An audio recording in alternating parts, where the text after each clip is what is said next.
Bonjour à tous, bienvenue dans ce panorama extraordinaire qui domine le lac d'Annecy derrière moi pour découvrir le nouveau BMW X1. Alors ce SUV, c'est la deuxième meilleure vente de BMW en France. On comprend donc que le nouveau venu va vouloir garder la même philosophie, mais vous allez le voir, les changements sont tout de même radicaux. Premier gros changement Alterm choisi, la voiture a grandi. Il fait désormais ce X1 6 cm de plus que l'ancien et mesure 4,50 m de long. Le look est plus expressif, il a une carrure imposante au point qu'on dirait presque un mini BMW X5. Si vous le voyez de loin, vous pourrez d'ailleurs le confondre avec lui. L'avant est beaucoup plus agressif avec cette calandre massive. Alors autrefois on disait les haricots BMW, aujourd'hui on pourrait dire le naso. Il y a aussi ces phares LED qui font appel à des feux matriciels sur notre version, qui est une version particulière puisque c'est une finition M Sport avec un châssis surbaissé de 15 mm. Sur notre modèle, on a aussi des jantes optionnelles de 20 pouces. Vous connaissez mon avis sur le sujet. 20 pouces, normalement c'est du 19 pouces sur la version M Sport, mais le châssis Sport et ces jantes-là, on se dit aïe, ça va être raide. On a aussi une peinture mate que BMW appelle Frozen, assez jolie, qui avec du soleil évite les reflets intempestifs pour filmer, ça c'est pratique. Quand on soulève le capot, on trouve le moteur évidemment, mais surtout on découvre l'architecture qui est liée au soubassement de la voiture, puisque ce X1 emprunte sa plateforme au monospace série 2 Active Tourer. Ça veut dire quoi? Ça veut dire un moteur transversal avant et traction avant. Alors bon, c'est une version 4 roues motrices, mais on est à l'opposé de la philosophie initiale de BMW, moteur longitudinaux et propulsion. Là, traction avant, moteur en travers. Pour notre modèle 23i, on a affaire à un 4 cylindres 2 litres qui développe 204 chevaux, qui est accouplé ici à un petit moteur électrique qui se trouve dans la transmission automatique. En fait, c'est une boîte qui est fournie par Getrag. 7 rapports à double embrayage, c'est donc une boîte pilotée qui intègre un moteur électrique qui développe 19 chevaux. Ça nous fait un total de puissance de 218 chevaux. Et on a, comme je vous l'ai dit précédemment, 4 roues motrices sur cette version. L'avantage de cette plateforme, c'est qu'elle offre un empattement accru et ça permet donc d'avoir 3 vraies places à l'arrière. En plus, on a, vous voyez, des sièges dont le dossier se règle en inclinaison, ce qui permet de moduler avec le volume du coffre. Et puis, c'est proposé en option. On a une banquette qui coulisse sur 15 cm. Et c'est vrai que là aussi, ça sera efficace en termes de modularité. Le coffre fait 500 litres, c'est tout à fait correct. On a même encore un petit rangement en dessous et plus loin on ne le voit pas, c'est la batterie qui est là. Batterie lithium-ion 0,86 kWh. À l'intérieur, la qualité des matériaux a fait des gros progrès. La présentation également avec un tableau de bord en particulier très moderne qui intègre ces écrans digitaux. 10,7 pouces pour l'infodivertissement ici, et puis juste à côté, pour le poste de pilotage, 10,25 pouces. On a la finition la plus huppée avec toutes les options, mais c'est beau, hein, c'est beau, c'est réactif en ce qui concerne l'écran, même si, vous savez, moi j'aime bien les touches physiques, là, BMW pour la clim est passé au tout numérique, mais c'est assez intuitif, donc on s'y perd pas trop. Voilà. Sur le tableau de bord, on a plusieurs sélections. Vous avez même plusieurs sélections d'ambiance. Si vous sélectionnez différents modes, vous voyez, vous avez, on l'avait déjà vu sur d'autres BMW, un mode sport qui va vous changer complètement l'éclairage à bord. Hein. Ça va passer en rouge. Dans les modes efficients, c'est pour économiser un peu le carburant, vous voyez. Ça change les paramétrages et puis on peut aussi individuellement modifier tout ça. Petite console qui avance entre les sièges, c'est pas mal fait. Un bouton mieux que celui de Stellantis pour la sélection des vitesses. Ici, on démarre, on coupe le moteur. Il y a un bouton de volume aussi qui a été ajouté. Et ça, on l'avait déjà vu hein, sur l'Alfa Tonale, c'est quand même pas mal. Le chargeur à induction du téléphone est vertical. On peut même bloquer le téléphone avec ce petit bras là, ce qui lui évite de bouger. Vous l'avez face à vous pendant qu'il charge. Volant multifonction avec tout un tas de réglages ici, voilà. On peut régler également l'affichage tête haute, vous voyez, head up, puisqu'on a un affichage tête haute qui est en couleur, je ne sais pas si on le voit bien là, avec le contre-jour. À gauche, les commandes de la conduite semi-autonome, un seul bouton pour l'activer, on vérifiera tout à l'heure si ça fonctionne bien. Et puis là, alors vous avez des palettes, ça c'est classique, mais il y a une petite fonction qui est indiquée, la boost. Je vous montre tout à l'heure ce que c'est.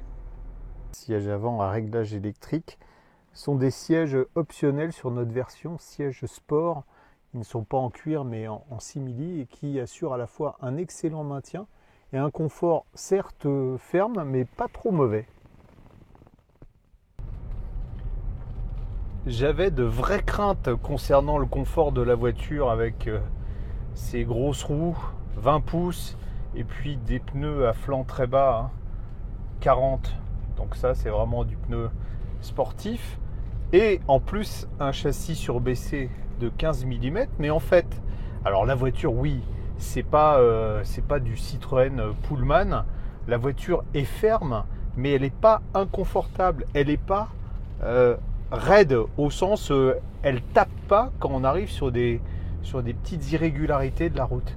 Et ça c'est assez agréable. Pour le reste aussi, je suis agréablement surpris par le système hybride 48 volts parce que il y a un système similaire d'ailleurs avec la même boîte de vitesse sur l'Alfa Romeo Tonale qui est sans doute un peu moins bien réglé parce que sur l'Alfa on sent à bas régime le passage des vitesses et là c'est totalement transparent, donc ça fonctionne très bien. Ça accorde en plus un peu de couple supplémentaire au véhicule qui n'est pas excessivement lourd hein. Il fait à mon sens un peu moins de 1600 kg en 4 roues motrices, mais avec cette version M c'est pas dans ces conditions là qu'on profite le mieux du X1.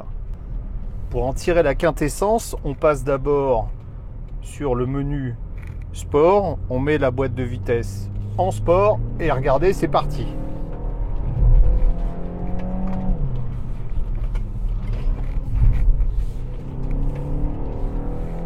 Avec les 4 roues motrices, aucun problème pour arriver à passer la puissance. 218 chevaux au total. Ils sont bien là. Hein. Le châssis ne prend absolument pas de roulis. La direction sur cette version, elle est plus incisive. Et là, on sent bien que ça accroche, surtout avec les gros pneus, les grosses roues de 20 pouces. On est réellement dans l'ADN BMW, même si le fait que ce soit une traction va faire hurler les puristes.